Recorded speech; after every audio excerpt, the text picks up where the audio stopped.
Hello everyone. The knock came so softly that it almost disappeared beneath the silence. Yet, it became the sound that divided one ordinary day from everything that followed. It was a memory that refused to fade, a single moment that would later explain years of hidden pain, quiet courage, and the extraordinary power of choosing compassion over fear. Looking back, I realized that some people never ask to be rescued. They only hope someone will stay long enough to remind them they are not alone. If stories about kindness, forgiveness, hope, and second chances mean something to you, please take a moment to like this video, leave a meaningful comment, share it with someone who may need encouragement today, and subscribe to our channel to become part of our growing community. The memory began with the only darkness this story would ever need. Months earlier, just before midnight, my roommate had knocked on my bedroom door with trembling hands.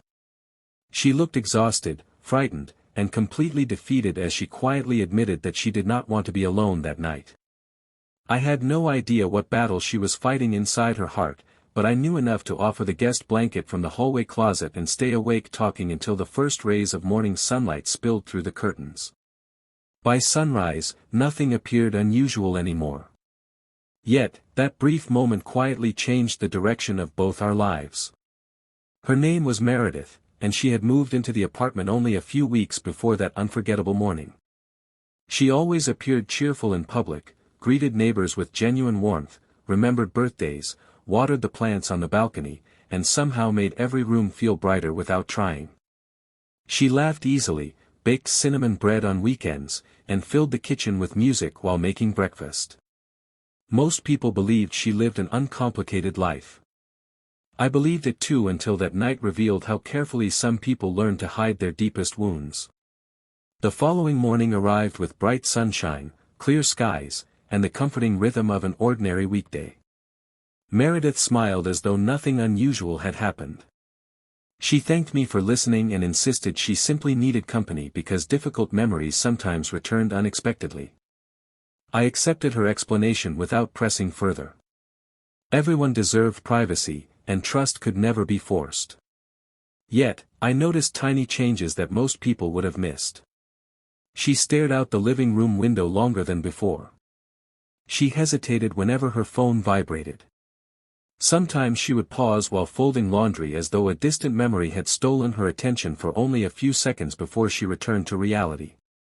Spring slowly transformed the neighborhood. Trees filled with fresh green leaves. Children rode bicycles through the sidewalks, and sunlight stretched later into every afternoon. Meredith seemed happier outside than indoors. We began taking long daytime walks through nearby parks after work. Those walks slowly became conversations that reached places neither of us expected. She spoke about growing up in a quiet coastal town where everyone knew each other's names. She described a loving grandmother who believed every broken heart deserved another sunrise. She laughed while remembering childhood adventures, but always stopped short whenever conversations drifted toward her parents' point. One sunny Saturday afternoon, we volunteered together at a neighborhood food pantry. Meredith naturally connected with everyone she met. Elderly visitors smiled after speaking with her. Children stopped crying when she knelt beside them. Volunteers trusted her immediately. Watching her comfort strangers made me wonder who had ever comforted her. Kindness came so naturally to her that it seemed almost impossible she struggled to show herself the same compassion. Several weeks later, while organizing donated books, a folded photograph slipped from one of the pages. Meredith picked it up before I could. The color immediately disappeared from her face. It showed a smiling family standing beside a lake years earlier. She stared at it for several silent moments before quietly placing it back inside the book. She apologized even though she had done nothing wrong. Later that afternoon, she admitted that family photographs reminded her of promises that sometimes vanished without warning. As summer approached, pieces of her story emerged, one careful conversation at a time. Years earlier, her younger sister had struggled with severe depression after the unexpected loss of their grandmother. Meredith spent years believing she could somehow save everyone she loved simply by being endlessly cheerful. She ignored her own exhaustion, buried her own fears, and convinced herself that carrying everyone else's pain was enough. When her sister eventually moved away to begin healing elsewhere, Meredith remained haunted by the belief that she had somehow failed despite doing everything she could. That burden quietly followed her into adulthood. Whenever someone around her seemed unhappy, she blamed herself. Whenever relationships ended, she searched for mistakes only she could see. Every disappointment became another invisible stone she carried inside her heart. By the time we became roommates, loneliness had grown so familiar that she almost accepted it as permanent. Listening to her story changed something inside me as well. I had always believed strength meant solving problems quickly. Meredith taught me that real strength often meant remaining present while someone slowly found their own way forward. Some wounds refused to disappear simply because another person offered advice. They healed through patience, consistency, and quiet companionship. One warm afternoon, we attended a community fundraiser for a local children's center. Volunteers shared stories about families rebuilding their lives after unimaginable hardships. Meredith listened carefully as one father described learning to forgive himself after years of believing he had failed his children. Tears quietly gathered in her eyes, not because his story mirrored her own exactly, but because she recognized the same impossible burden of guilt she had carried for years. That evening, still surrounded by golden sunlight, Meredith admitted something she had never spoken aloud before. The night she knocked on my bedroom door months earlier had been the anniversary of her grandmother's passing. Every year, that date convinced her she would eventually lose everyone she loved. She had spent the entire evening fighting overwhelming loneliness before finally gathering enough courage to ask for company instead of hiding behind another smile. She believed asking for help made her weak. Instead, it became the first step toward healing. From that day forward, she made small promises to herself. She began meeting with a counselor every week. She started writing letters to herself filled with the same compassion she freely offered others. She joined a weekend hiking group, rediscovered painting, and gradually rebuilt friendships she had abandoned during her years of emotional isolation. None of those changes happened overnight, but every bright morning became another opportunity to choose hope instead of fear. Watching Meredith grow inspired me to confront parts of my own life I had carefully avoided.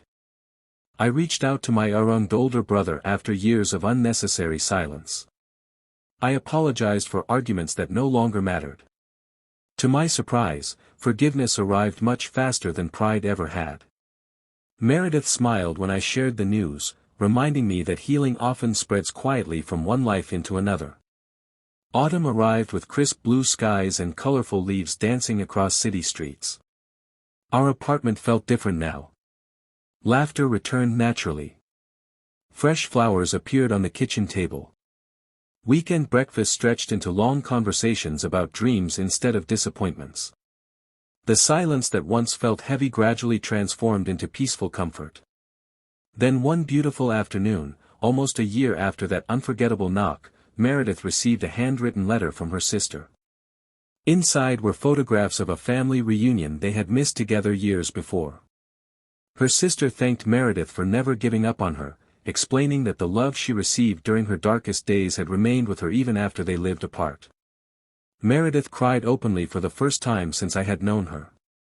But these tears carried relief instead of despair.